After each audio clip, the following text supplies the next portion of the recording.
एक बार फिर से आप सबका स्वागत है हम सबके चैनल स्किल उस्ताद में। बहुत दिनों के बाद मैं वीडियो बना रहा हूँ कुछ निजी कारणों की वजह से, लेकिन उम्मीद है कि आगे कंटिन्यू वीडियोस बनते जाएंगे और बहुत सारे अच्छे ट्रिकी वीडियो जाएंगे जो आपके नॉलेज को और इजाफा करेंगे।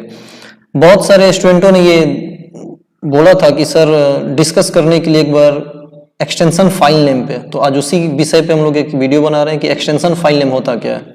इनफैक्ट एक्सटेंशन फाइल नेम आज के डेट में सबसे ज़्यादा यूज़ किया जाता है किसी भी एप्लीकेशन की पहचान कराने के लिए। आज के डेट में हम लोग एक्सटेंशन फाइल का ही यूज़ कर रहे हैं। बहुत सारे जगहों पे, बिजनेसों में, ऑफिसों वगैरह में कहीं भी एक्सटेंशन फाइल नेम से ही फाइल या एप्लीकेशन की पहचान की जा रही है। तो बहुत ज़्यादा लेट नहीं करते हैं, जल्दी डिस्कस करते हैं कि एक्सटेंशन फाइल नेम होता क्या है। देखिए, एक्सटेंशन फाइल नेम किसी भी एप्लीकेशन की पहचान कराने के लिए यूज़ किया जाता है कि वह एप्लीकेशन कौन सा है और किस एप्लीकेशन में हमने फाइल बनाया है। अपने डेफिनेशन में भी स्क्रीन पे आपको दिखाई दे रहा होगा। एक्सटेंशन फाइल नेम को हम लोग फाइल एक्सटेंशन या फिर एक्सटेंशन फाइल नेम के नाम से भी जानते हैं। और किसी भी फाइल को जब हम किसी एप्लीकेशन में सेव करते हैं, चाहे वो नोटपैड में सेव करें, वर्डपैड में सेव करें, MS पेंट में सेव करें, वर्ड में सेव करें, एक्सेल में सेव करें, या दुनिया के किसी भी एप्लीकेशन में किसी फाइल को जब हम सेव करते हैं तो उस एप्लीकेशन के साथ उसका एक्सटेंशन नेम खुद से ऐड हो जाता है जब हम किसी फाइल को सेव करते हैं। फॉर एग्जांपल, हमने एक फाइल सेव किया इंडिया नाम से नोटपैड में। नोटपैड का एक्सटेंशन .txt होता है, ये आपको याद करना होगा।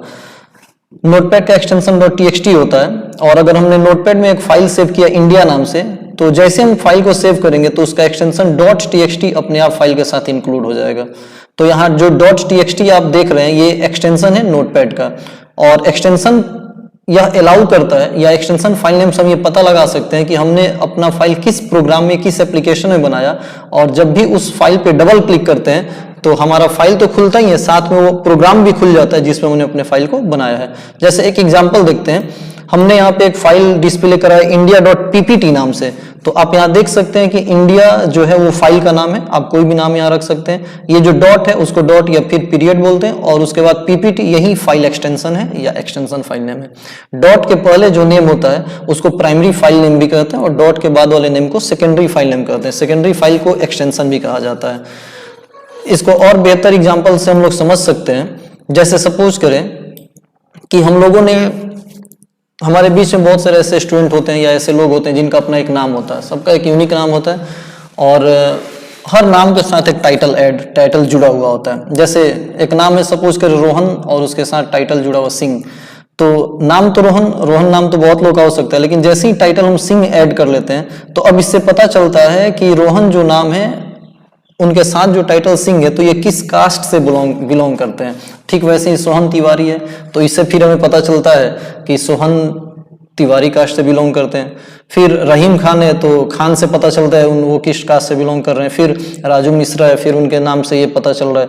तो ये रोहन, सोहन, मोहन, ये जितने भी नाम है, नरेश या जो भी नाम है, ये सब एक यूनिक नेम है, ये फाइल नेम कहलाएंगे। और ये जो इनके टाइटल जैसे सिंह, तिवारी, खान, मिश्रा, यादव, ये सब टाइटल है, इनसे पता लग जाता है कि हमारा जो नेम है उसके साथ जब ये टाइटल जुड़ेगा तो फिर ये हमारे कास्ट को इंडिकेट करने लगता है कि वो किस कास्ट से जुड़ा हुआ है। ठीक वैसे ही अगर किसी भी फाइल के लास्ट में, अगर हम कोई फाइल बनाते हैं उसके लास्ट में एक्सटेंशन से हम पता लगा सकते हैं कि हमारा फाइल किस एप्लीकेशन का है। जैसे हमने एक फाइल अगर सेव किया इंडिया नाम से, अगर वो फाइल हमने MS वर्ड में सेव किया होगा तो उसका एक्सटेंशन .doc या फिर docx होता है। docx नए वर्जन में आता है, पुराने वर्जन में doc ही होता था। ठीक वैसे ही अगर हमने कोई फाइल सेव की है पावर पॉइंट में इंडिया ही नाम से, तो उसका एक्सटेंशन अपने आप .ppt आता है। ये बाय डिफॉल्ट होता है, वो इनबिल्ट होता है सिस्टम के साथ। अगर हमने कोई फाइल सेव किया नोटपैड में इंडिया नाम से ही तो उसका एक्सटेंशन .txt होता है। फिर वैसे ही अगर हमने कोई फाइल सेव किया कोरल ड्रॉ में तो उसका एक्सटेंशन .cdr हो जाता है। इंडिया नाम से अगर हमने कोई फाइल सेव किया फोटोशॉप में तो एक्सटेंशन .psd हो जाता है। तो इस तरीके से हम पता लगा सकते हैं कि हमारा ये जो फाइल का नेम है इंडिया, बिहार, पटना, यूपी, जो भी हो, और उसके साथ जब ये एक्सटेंशन ऐड होता है तो इससे हमें पता लगता है कि हमारा फाइल किस में सेव हुआ है।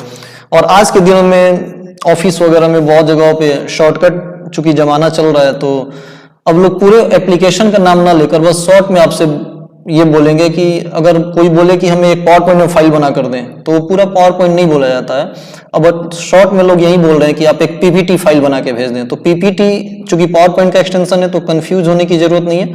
वो सीधे इसका मतलब यही हुआ कि वो आपसे बोला जा रहा है कि पीपीटी में फाइल बना के दें, यानी कि आपको एक पावर पॉइंट के अंदर फाइल बना लेना है। कोई बोले कि टेक्स्ट फाइल बना के दें, तो नोटपैड में एक फाइल बना लेना है। कोई बोले सीडीआर फाइल दे दे हमें बना के, तो सीडीआर कोरल ड्रॉ के अंदर फाइल बनाएंगे और दे देंगे। पीएसडी फाइल मतलब फोटोशॉप का फाइल हो गया। कोई बोले डॉक फाइल चाहिए हमें, तो डॉक फाइल में भी कंफ्यूज नहीं होना, आपसे ये बोला जा रहा है कि आप एमएस वर्ड में फाइल बनाकर दे दें। तो इस तरीके से हम एक्सटेंशन से जान सकते हैं कि हमारा जो फाइल बन रहा है वो किस एप्लीकेशन में बन रहा है। तो उम्मीद है कि यहां तक आपको समझ में आया होगा। ठीक वैसे ही यहां जैसे हमने लिखा था रोहन सिंह या सोहन तिवारी, रहीम खान, राजू मिश्रा, नरेश यादव, तो इसमें ये जो टाइटल है इनसे हम पता लगा सकते हैं कि ये किस कास्ट से बिलोंग करते हैं। वैसे ही यहाँ पे जो .doc, .ppt, .txt, .cdr, .psd, इन सबसे पता लगाया जा सकता है कि हमारा फाइल किस एप्लीकेशन में बना हुआ है। तो उम्मीद है कि यहां तक वीडियो समझ में आई होगी। उम्मीद है कि यहां तक वीडियो आपको समझ में आई होगी। मैं ट्रिक दिखा देता हूं आपको कि कैसे पता लगेगा कि हमारा फाइल का एक्सटेंशन है क्या। जैसे हम दिस पीसी को ओपन कर लेंगे या जहां भी हमने सिस्टम में कोई फाइल सेव किया उसको ओपन कर लेंगे। जैसे आपको यहाँ पे बहुत सारे फाइल नजर आ रहे होंगे अलग अलग एप्लीकेशन में बने हुए। अब हमें पता करना है कि इसका एक्सटेंशन क्या है, कैसे पता लगेगा। जैसे मानकर चले कि ये एक W लिखा हुआ एमएस वर्ड का फाइल है, ये एक्सेल का फाइल है, पीडीएफ फाइल है, ये इंटरनेट का फाइल है, वैसे ही बहुत सारे इमेज फाइल होंगे, नोटपैड के फाइल होंगे। अब अगर कोई बोले कि हमें बताएं कि इसका एक्सटेंशन क्या है, तो सबसे सिंपल तरीका क्या है कि आपको व्यू में जाना होगा। यहाँ व्यू पे क्लिक करेंगे और फिर यहाँ शो में जाएंगे और यहाँ देखेंगे लिखा होगा फाइल नेम एक्सटेंशन, इस पर क्लिक करेंगे। जैसे ही आप क्लिक करेंगे आप यहाँ देख सकते हैं जैसे UN नाम का फाइल है .jpg इमेज फाइल का एक्सटेंशन होता है। .docx आप देख सकते हैं .docx लिखा है, ये आपके वर्ड का एक्सटेंशन हो गया। फिर आप देख सकते हैं वैसे ही यहाँ भी आप देख सकते हैं .docx लिखा है, ये भी इमेज फाइल का एक्सटेंशन है। यहाँ देख सकते हैं .pdf लिखा है, पीडीएफ का एक्सटेंशन है। .gif है, एनिमेटेड फाइल का एक्सटेंशन, इमेज फाइल का एक्सटेंशन होता है। ठीक वैसे ही अगर आप ऊपर जाते हैं तो यहाँ भी और भी बहुत सारे फाइल आपको नजर आ जाएंगे, उन सब का एक्सटेंशन यहाँ पे लिखा होता है। तो इस तरीके से आप ये चीजें, जैसे .html है तो आप देख सकते हैं इंटरनेट के फाइल का एक्सटेंशन हो गया। .png है, इमेज फाइल का एक्सटेंशन हो गया। तो आप यहाँ से पता लगा सकते हैं कि कौन कौन से हमारे एक्सटेंशन फाइल मौजूद है। तो उम्मीद है कि आपको वीडियो आज की अच्छी लगी होगी। अगर ऐसे ही बहुत सारे वीडियोस को देखना चाहते हैं, अपने नॉलेज को इंक्रीज करना चाहते हैं, तो काइंडली एक बार चैनल को सब्सक्राइब करें, दोस्तों में शेयर करें, लाइक करें और वीडियो कैसे लगी कमेंट जरूर करें। और कोशिश करें कि अपने दोस्तों से भी चैनल को सब्सक्राइब करवाएं, ताकि आने वाले दिनों में वो घर बैठे बहुत सारे कंप्यूटर के नॉलेज, कंप्यूटर के बारे में जानकारी हासिल कर सकते हैं। धन्यवाद।